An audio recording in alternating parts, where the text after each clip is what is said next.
Selamat malam, selamat berjumpa dengan saya Geni Sastro. Om Swastiastu, Rahayu, Rahayu, Rahayu. Pada kesempatan ini, saya akan menjelaskan mengenai surga. Banyak sekali video-video berseliweran di beranda saya, itu yang menjelaskan mengenai surga. Banyak sekali yang membuat konten-konten tentang surga, dan kebanyakan dari konten itu, dan hampir semua, bukan kebanyakan lagi, itu sesungguhnya tidak tahu surga itu apa, saudara. Karena surga itu kan adanya di kitab Weda.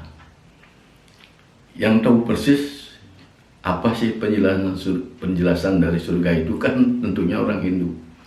Nah, di luar itu ya otomatis tidak ngerti, saudara-saudara, mengenai masalah surga ini. Tetapi karena orang itu kan cenderung memiliki ego bahwa apa yang dia tahu itu benar demikian. Padahal harusnya karena itu berasal dari bahasa Sanskerta dan hanya ada di kitab Weda, harusnya baca Wedanya atau bertanya kepada orang Hindu. Karena yang harusnya tahu surga itu kan orang Hindu. Nah, ada juga yang mengatakan bahwa tidak ada surga gitu. Yang mengatakan orang yang menjelaskan bahwa surga tidak ada, itu juga orang tidak tahu apa-apa mengenai surga, saudara-saudara. Jadi menurut pikirannya dia sendiri, banyak sekali yang tidak percaya dengan surga, tetapi yang percaya dengan surga setelah mati itu lebih banyak lagi. Nah, semua kedua kelompok ini sesat, saudara. Orang Hindu juga pada saat ini memahami surga sesat juga, saudara. Sesat. Karena orang-orang Hindu sekarang ini mengikuti Bhagavad Gita yang terjemahannya itu terjemahan yang sesat. Terjemahan yang dilakukan di London, di Inggris itu diterjemahkan ke bahasa Inggris Bhagavad Gita itu. Nah, tetapi disesatkan artinya, saudara-saudara. Disesatkan artinya. Nah, setelah selesai, dibawa lagi ke India, dipelajari di India. Tujuannya apa? Tujuan melemahkan orang India. Nah, karena Bhagavad Gita itu yang pertama sekali dia bikin bahwa Bhagavad Gita ini adalah ilmu pengetahuan yang paling rahasia. Itu sudah sesat sekali, saudara. Tidak ada itu. Nah, oleh karena itu, akibatnya apa? Orang-orang Hindu tidak tahu isinya Bhagavad Gita. Tidak tahu, saudara. Walaupun mereka itu adalah sarjana, sudah bertitelnya itu berderet sampai habis titel yang ada di dunia ini, juga tidak tahu Bhagavad Gita itu apa. Karena yaitu dia tidak bisa menggunakan otaknya untuk berpikir, sehingga tidak tahu narasi ini narasi benar apa salah. Begitu dibilang kita berhasil, harusnya mikir, masa kita berhasil? Demikian. Nah, karena semua tidak tahu surga, maka sekarang saya jelaskan surga itu apa.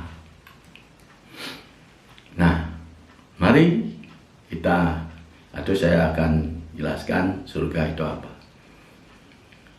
Surga itu ada, saudara, dan nyata, dan hanya bisa dicapai oleh orang yang badannya sudah dipenuhi cahaya. Orang biasa tidak bisa, apalagi orang mati, saudara, nggak bisa. Nah, surga itu adanya di tempat tinggalnya Tuhan, di sebuah bumi, namanya bumi yang paling utama. Itulah, di sanalah Tuhan itu memiliki atau membuat istana. Di sanalah yang disebut surga. perlu kalian tahu bahwa bumi ini tidak ada satu-satunya, ini tidak ada satu, tetapi banyak. Banyak sekali bumi itu, saudara-saudara. Banyak sekali. Nah, bumi itu perlu kalian tahu adalah bagian dari tata surya atau galaksi. Setiap tata surya ada matahari, ada bumi, dan ada bulan. Matahari fungsinya untuk penerangan, bulan gunanya untuk mendinginkan suhu. Suhu apa? Suhu yang ada di bumi. Karena kalau tidak ada bulan, bumi ini panas, bisa melebihi 1000 derajat Celcius. Nah, bulan itulah. Nah, bulan dengan bumi itu sama, material yang sama. Hanya saja, kalau bumi sebagian terdiri dari daratan, tetapi kalau bulan, lautan semua, tidak ada daratan, saudara. Makanya kalau ada orang yang mengatakan dia bisa landing, bisa dia mencapai bulan, lah itu perlu dipertanyakan, karena bagaimana orang itu air. Nah, kalau menurut pikiran saya, mereka yang mengatakan sampai di bulan itu mereka sampai di pecahan-pecahan matahari. Matahari itu kan berputar kencang sekali, saudara. Nah, bagian luarnya itu pada berhamburan, pada lepas. Nah, pecahan itu gede-gede, bisa segede Pulau Jawa, bisa segede Pulau Kalimantan, bisa pecahannya itu. Makanya pecahan itu panas, gersang, saudara. Itu karena saking kencengnya perputarannya, lewat sampai jauh, sampai ke atmosfer bumi. Nah, kalau bulan nggak bisa. Kita mendarat di bulan tidak bisa. Karena bulan itu air semua. Dalamnya baru tanah, baru material padat. Demikian. Nah, bumi ini banyak. Pertama sekali memang Tuhan menciptakan satu. Bumi yang pertama setelah Tuhan itu muncul, melahirkan dirinya sendiri, tidak ada yang melahirkan. Karena dulu sebelum Tuhan itu ada, dunia ini, alam semesta ini gelap, tidak ada cahaya. Gelap, saudara-saudara, gelap banget. Nah, akhirnya muncullah sosok itu yang namanya Tuhan. Nah, sosok Tuhan ini karena beliau berwujud, maka beliau membuat bumi. Kalau bumi saja dibuatkan gelap, maka dibuatlah tata surya lengkap. Karena sudah pintar sekali Tuhan itu, pemikirannya luar biasa pintarnya. Bumi, bulan, matahari, semua bulat, saudara. Karena kalau tidak bulat, tidak sempurna putarannya. Kan semua berputar. Tidak ada yang segi empat, tidak ada yang lonjong, tidak ada. Itu semua bundar. Bundarnya itu sempurna. Demikian. Nah, dibuatlah satu bumi yang pertama itu. Nah, setelah dibuat bumi yang pertama itu, namanya galaksi atau tata surya, disitulah Tuhan membuat istana di sebuah dataran yang bagus dipilih oleh Tuhan. Nah, di situ Tuhan itu membuat istana. Nah, setelah beliau memiliki tempat tinggal, dibuatlah tata surya yang berikutnya, kopiannya dari tata surya yang satu ini. Nah, tata surya yang dibuat pertama ini kekal, tidak akan pernah hancur sampai kapanpun. Buminya tidak pernah hancur, bulannya tidak pernah hancur, mataharinya juga tidak pernah hancur. Dan di sana tidak ada orang mati. Sedangkan bumi-bumi berupa kopiannya ini, salinannya ini, itu tidak kekal. Suatu ketika nanti matahari itu kehabisan bahan bakar dan kehabisan oksigen, sehingga dia akan plek, mati, gelap. Sejalan dengan itu, oksigen yang ada di bumi kita juga ini habis, maka matilah semua makhluk hidup yang ada di dunia ini. Nah, karena hancur semua, mati semua, binasa semua, maka oleh Tuhan Yang Maha Esa itu dihancurkan tanpa bekas, dibuatlah lagi yang baru. Demikian saudara-saudara yang disebut Tuhan Maha Pelebur itu di situ. Bukan ada orangnya hidup terus dihancurin, tidak. Karena sudah tidak bisa dipakai, maka dihancurkan. Demikian saudara-saudara. Nah, bumi yang satu yang dibuat pertama itu jauh di atas, jauh sekali. Tetapi bumi-bumi lainnya itu ditaruh di bawahnya. Bawahnya jauh di bawahnya. Jauh sekali saudara-saudara. Dan dibuat serumpun. Kata Tuhan ibarat seperti untaian mutiara. Jadi dia berjejer penuh, tapi jaraknya jauh-jauh saudara. Nah, yang kita saksikan bintang kedip-kedip di langit itu matahari saudara. Itu bukan planet, tetapi matahari. Karena saking jauhnya, kelihatan kedip-kedip saja. Matahari di tata surya kita ini, kan jaraknya dari bumi cuma 90 juta kilometer. Yang itu jauh lagi. 90 juta kilometer aja, itu kita lihat garis tengahnya sekitar 20 inci. Ya, garis tengah matahari yang kita lihat dari sini 20 inci kan. Itu jaraknya 90 juta kilometer. Apalagi matahari yang lainnya jaraknya jauh lagi, saudara. Sehingga kedip-kedip saja kelihatannya. Nah, bumi-bumi yang banyak ini semua ada makhluk hidupnya. Tetapi yang ada makhluk hidup seperti kita ini manusia hanya ada di bumi kita ini. Kita makhluk yang diciptakan terakhir, saudara-saudara. Nah, mari kita lihat di sebelah mananya surga itu. Mari kita lihat Bhagavad Gita bab 8 sloka 20. Krishna bersabda, paras tasmat tu bawo aniyo awiyakta sanatana yahso sarwesu butesu nasatsu no winasati. Artinya, di bagian lain dan jauh di atas sana ada dunia lain yang kekal dan bercahaya, tetapi tidak bisa dilihat. Dan itulah benih yang pertama dari semua bumi yang ada di alam semesta ini. Dan ketika semua bumi dan semua makhluk hidup yang ada di alam semesta ini binasa, niscaya bumi yang paling utama itu tidak ikut binasa. Nah, demikian saudara. Jadi kalau nanti ini binasa, bumi ini binasa, sama bareng nanti binasanya. Nah, ketika itu binasa, bumi kita juga binasa, makhluk hidup juga binasa, para dewa juga binasa, semua makhluk ciptaannya binasa, termasuk roh. Roh juga binasa, saudara-saudara. Nah, semuanya binasa, tidak ada yang sisa. Demikian. Jadi, nah di situ ada yang namanya bumi yang kekal dan bercahaya. Mari kita lanjutkan.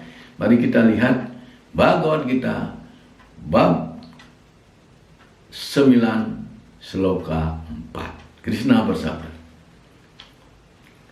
Mayo tatam idam sarvam jagat awyato murtina mat setani sarwo butani no caham te sawo setita.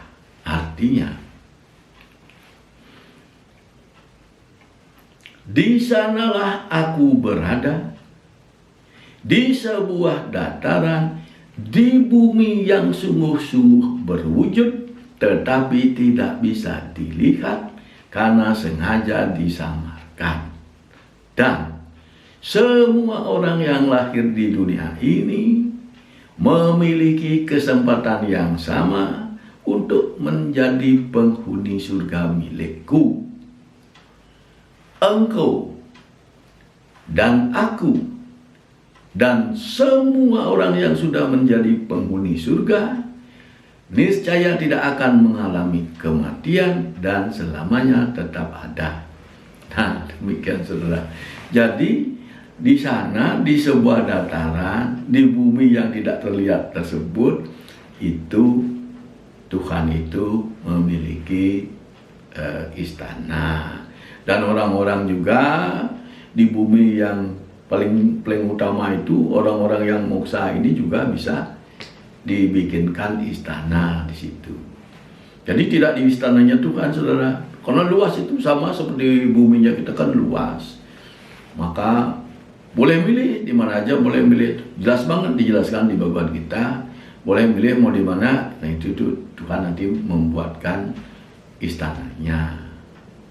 Demikian saudara-saudara, biar kalian tahu bahwa yang namanya surga itu adalah di dunia nyata, di bumi, karena bumi ini banyak sekali. Jangan pikir bumi ini cuma ada satu. Dan bumi itu bundar semua saudara, karena supaya sempurna perputarannya. Kalau tidak bundar bagaimana berputar? Demikian saudara-saudara, sehingga sekarang supaya kalian paham, semoga paham ya, bahwa Tuhan itu ada di bumi yang paling utama. Demikian saudara-saudara, biar ini dipahami. Nah, bagaimana sih keadaan di bumi yang paling utama itu? Mari kita lihat Bhagavad Gita bab 9 sloka 6. Krishna bersabda, Yato kaso setitu nityam wayu sarwo tragumahan tato sarwani butani matsetani tio upadaraya. Artinya,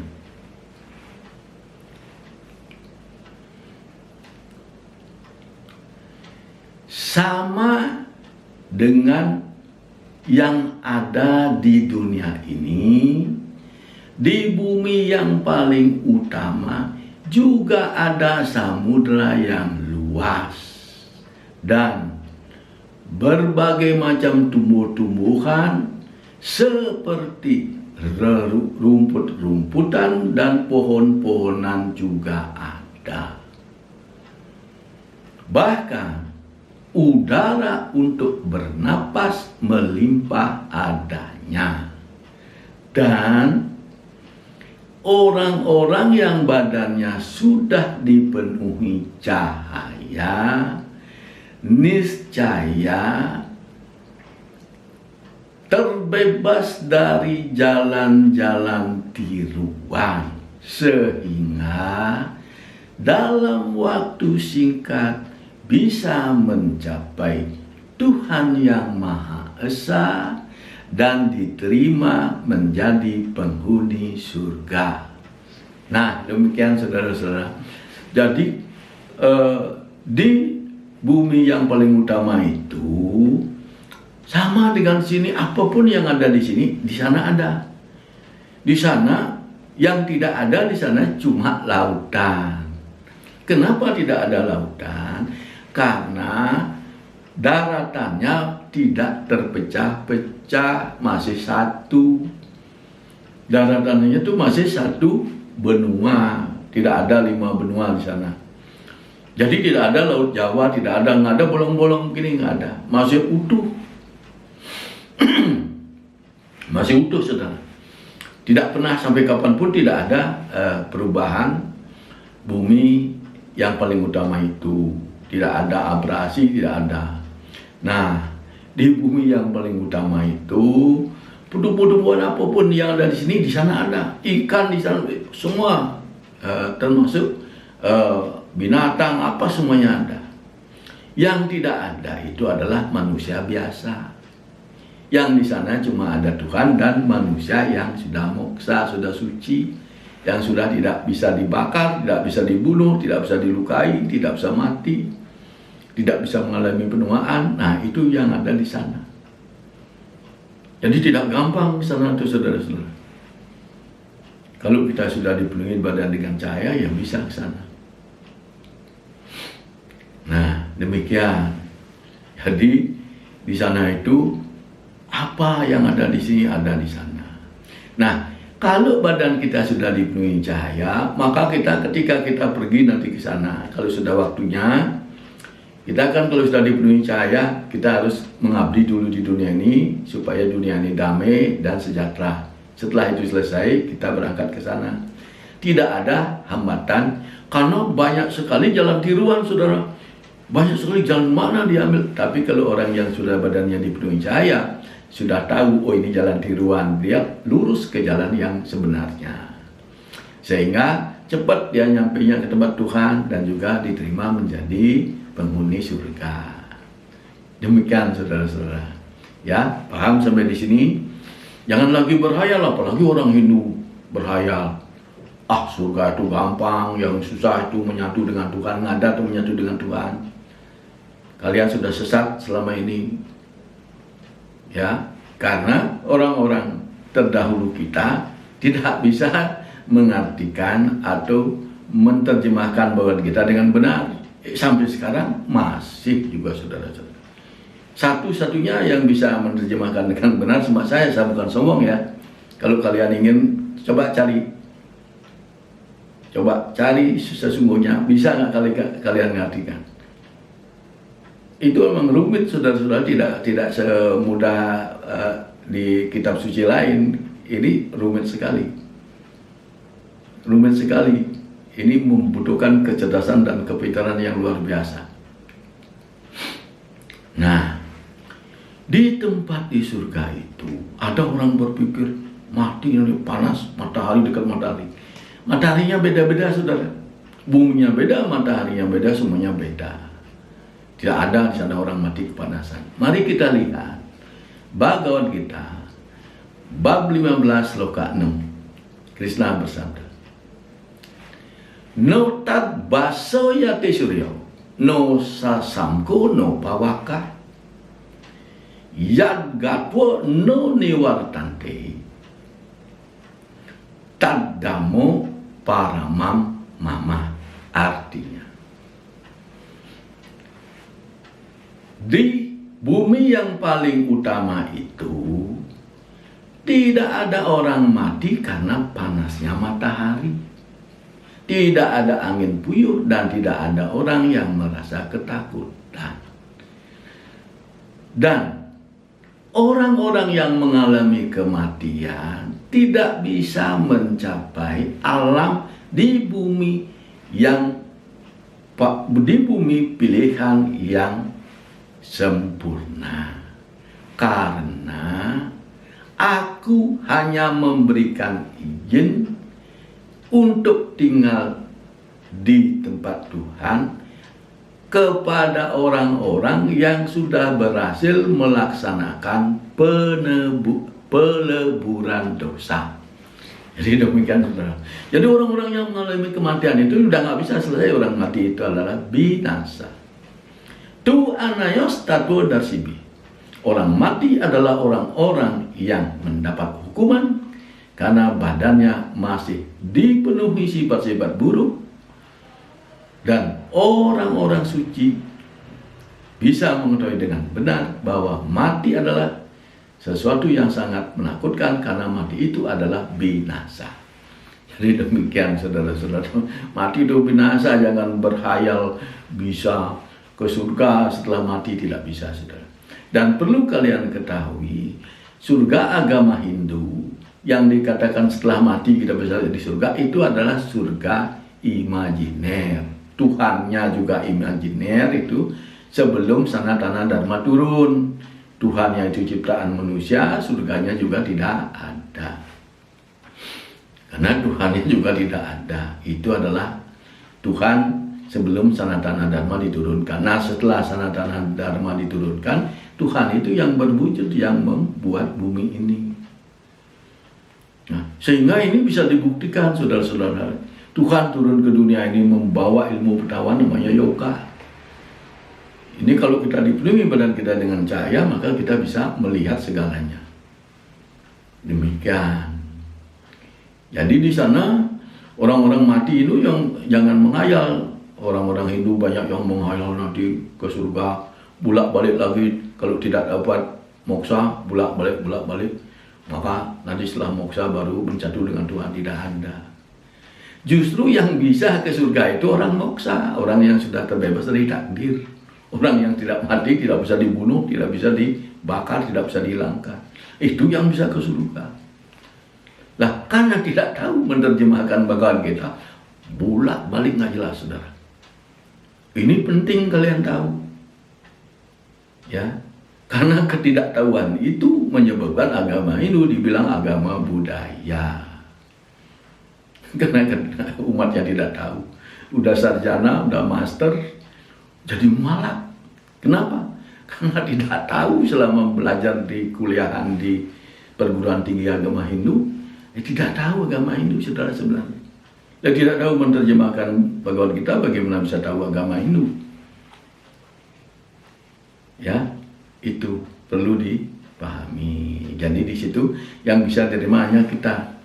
Nah, seperti saya nih, saya kan adalah pengikut yoga. Saya namanya Yogi.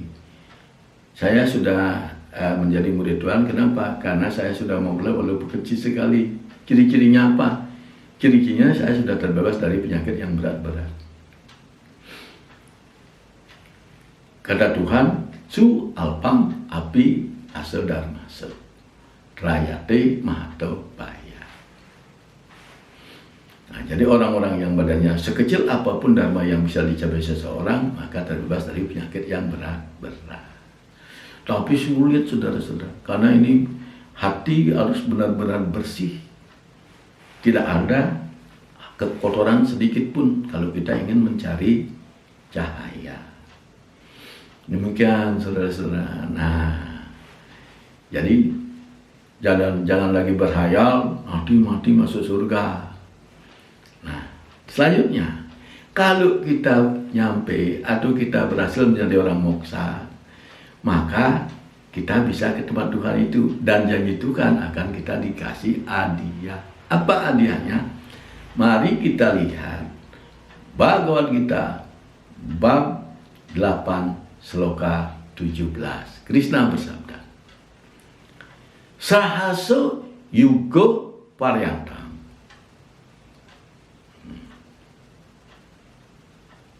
ahar yad brahmano vidu ratrim yugo sahosrantam te aho ratro widajana. Artinya,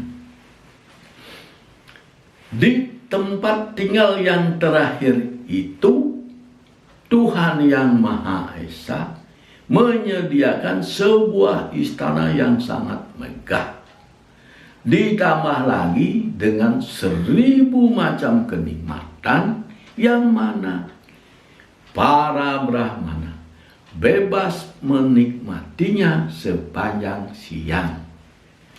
Dan 1000 kenikmatan itu juga bisa dinikmati sepanjang malam. Engkau dan semua orang yang sudah menjadi penghuni surga bebas menikmati hadiah itu siang dan malam. Nah, demikian saudara-saudara. Biar jelas lah. Saya pelan-pelankan supaya kalian ngerti, karena saya kan seorang Bali, suka ngomong tuh cepat. Saya menyadari karena saya di Jakarta, banyak orang protes, Bapak tuh ngomong apa gitu, cepat sekali gak kedengeran. Jadi karena pengalaman itu, pengalaman saya mengajar di Jakarta, jadi saya pelan-pelan kalau ngomong, supaya kedengeran, takut kelewat. Demikian saudara-saudara. Nah, sekarang kita sudah tahu nanti dapat hadiah bagi orang yang bijaksana, bagi orang moksa. Dan yang bijaksana itu orang yang badannya sudah dipenuhi cahaya. Harta wo prasapsi swargam, jitwo wo boksase mahim. Artinya, orang-orang yang badannya sudah dipenuhi cahaya ketika masih berada di dunia ini, niscaya menjelma menjadi seorang penakluk sehingga tidak bisa dibunuh dan pasti akan menjadi penghuni surga. Kan demikian saudara-saudara. Ya, demikian. Nah, tetapi karena kita punya tugas, kita tidak boleh langsung ke sana. Kalau kita sudah badan kita dipenuhi cahaya, kalau sudah kita moksa, kita masih harus mengajarkan kepada orang-orang di dunia ini tidak ada lagi orang yang merasa berhak membunuh orang lain, berhak menyakiti orang lain. Kita semua sama. Nah, orang-orang moksa ini berusaha memberikan pendidikan kepada semua orang supaya tidak ada pertempuran dan saling bunuh-membunuh di antara sesama manusia. Nah, ini tentu sulit, makanya harus orang moksa, karena orang moksa itu tidak bisa dilukai, tidak bisa dibunuh, tidak bisa diapa-apa, tidak bisa dibakar. Setelah moksa baru bisa melakukan ini, karena kalau tidak, orang dibilangin suruh jangan membunuh, tetap aja dia merasa benar. Nah, kata Tuhan, bagi siapapun yang sudah moksa, wajib melakukan supaya dunia ini damai dan sejahtera. Tapi tantangan banyak, saudara. Pasti ada orang-orang yang akan ingin membunuh. Nah, orang-orang moksa, walaupun membunuh, kalau terpaksa orang-orang jahat ini tidak bisa diluruskan, boleh membunuh dan tidak akan kena dosa lagi. Karena sudah terbebas dari dosa sudah moksa. Bisa membunuh, saudara. Nah, demikian. Tetapi Tuhan juga tidak menutup pintunya. Kalau kita sudah menjadi orang moksa, kita masih sudah boleh ke sana kapan saja. Kata Tuhan, yadro cayo co upapanam, swarga dwaro mo apa betam. Artinya, siapapun yang sudah berhasil menguasai jalan ini, niscaya menjelma menjadi orang kuat, tidak bernasib malang, tidak bisa dihilangkan, tidak ingin dipuja-puja, dan pintu surganya Tuhan yang Maha Esa terbuka lebar. Jadi kita bisa ke sana mampir, karena kita kan belum punya istana di sana. Ya ke istananya Tuhan kita mampir.